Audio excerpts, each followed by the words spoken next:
Well, as far as the amateur in the NPC, we're trying to work on reviving the female bodybuilding category by introducing more of a healthier look in women bodybuilding, where women bodybuilders don't have to be so dieted down, so muscular and so shredded.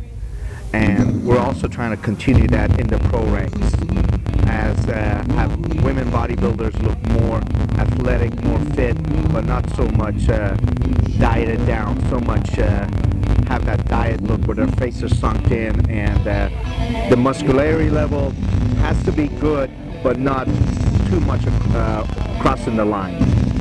So the healthy athletic look, that's what we're trying to do. And that's the way you can only save the sport, save that category of the women bodybuilding, by keeping the women muscular, athletic, but in a healthy look.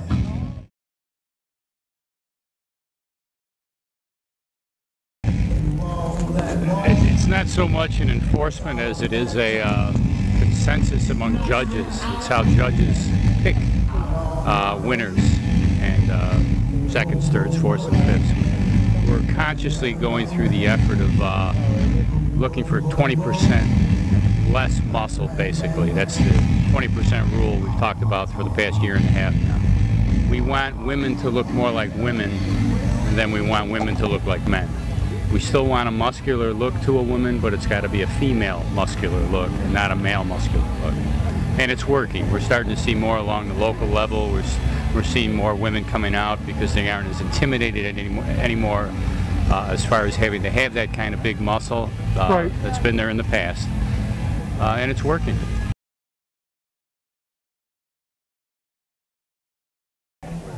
I'd say that's ridiculous, number one. And it's really not necessary, because that's not what we're looking for. If a person is fortunate enough to qualify to become a pro, then they obviously, are at a level, should compete as a pro, right? I agree. And that's more of a man thing. When a guy decides he needs more size, that's not the object in women's bodybuilding. Definitely not. And I'm sure Matt might have a comment on that as well. I think the women that are waiting to compete, I think that's what we're seeing, or what I notice is at the big shows in particular, I'm just judging the same girls over and over.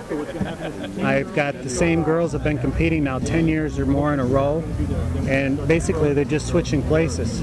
I think for the sport to survive, these girls that are getting their pro cards, they've got to start coming out and actually entering some of these shows and putting some new blood into the pro ranks. Right. Because when you see these shows, it's always the same 2 or 3 girls fighting for the same 2 or 3 top places, and then you just get a mix here or there of the same girls back and forth.